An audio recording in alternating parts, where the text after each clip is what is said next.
Who is the best bet for stepping up at wide receiver? I mean, Xavier Restrepo's out for a while, at least 6 weeks, says Mark Cristobal. Hopefully be back by Florida State for the end of the year, that game and the rest of the season. And then Jacoby George broke his finger in the game, so he's out. He looks like he was, actually living up to the promise that we heard about from him. If he cut inside instead of trying to hurdle that guy on that pass, I think that he scores on that bubble. But okay. I don't know. I mean, number one, it has to be Keyshawn Smith. He's the most talented receiver that we have on the field right now. Michael Redding, I think that he's decent in possession. He's a bigger body guy, 6'3", 195. And really, I think that it's not even going to be receiver. I think it's going to be integrating the tight ends. Jaleel Skinner was mentioned specifically by Mario Cristobal as a guy who's going to play more. Number 2 tight end in last recruiting class, 6'5", 230. From Bradenton IMG Academy. So, everybody's All-American. Everybody, Alabama thought he was signing with them. And then, sorpresa, he sent his NLI to Miami on the last day of the early signing period and was here in spring. So, that's a guy who, he's a typical kind of flex, not an inline tight end, but a slot kind of receiving tight end. Because he played receiver exclusively when he was in high school in South Carolina before he transferred to IMG. So there's a guy that you can put in the slot and you can use him like a Brevin Jordan. He's going to play more. You got to get something out of Frank Ladson. He needs to step up, and everything. There's another guy, Colby Young. He's big. He's 6'4", 215, but I don't necessarily know that he's ready for prime time. Brashard Smith stepping into that role, vacated by Xavier Restrepo. He's a great slot receiver. He's shifty and fast. So there's another guy, but and then Elijah Arroyo and Will Mallory. So I think that really integrating the tight ends in the passing game more is going to be essential. And then, for the guys who are at wide receiver, one of the lowest per person scholarship rates on the team right now. I think we only have 7 scholarship receivers that are healthy. You really want to be, 11 or 12, if not more.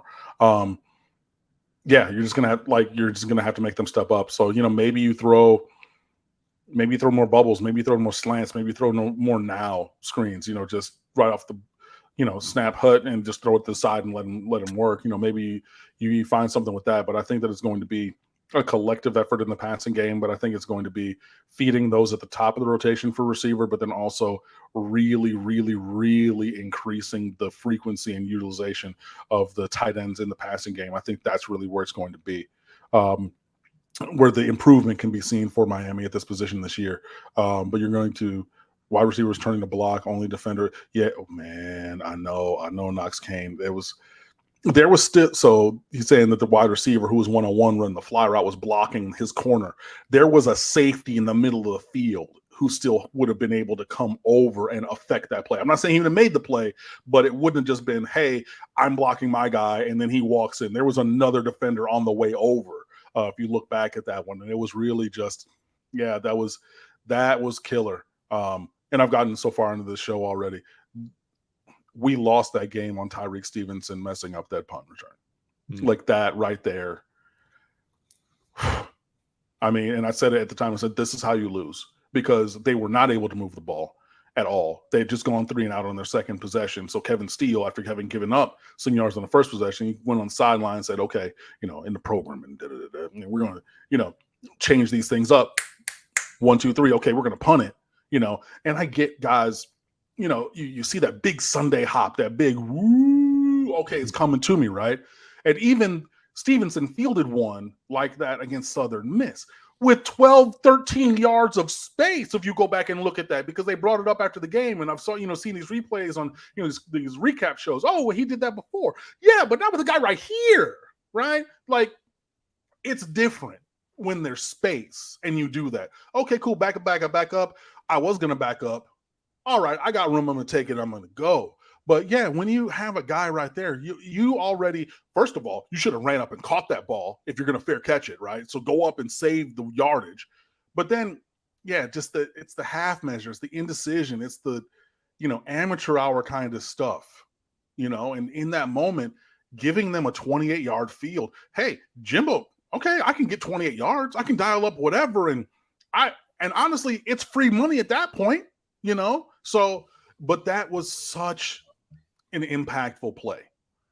And the Paris drop, I think, even though that didn't directly lead to Texas A&M touchdown, that was as impactful in a negative way for Miami. So I was talking about, before somebody needs to make a play, we made, unfortunately, plays that live in infamy, not plays that live, on into the annals of history for greatness. So that's a thing. And I know that everybody's saying, hey, man, there are no moral victories. There was improvement that we've seen as compared to the last few times that Miami's played an elite level team. And, hopefully it continues on forward. This was a very much winnable game. I think that even coming off the App State game, Miami probably should have won this game, to be perfectly honest. I know that on paper in the summer, it looks a little bit different, losing to Texas A&M, but losing to this Texas A&M team this way, especially, really is a sour taste in my mouth.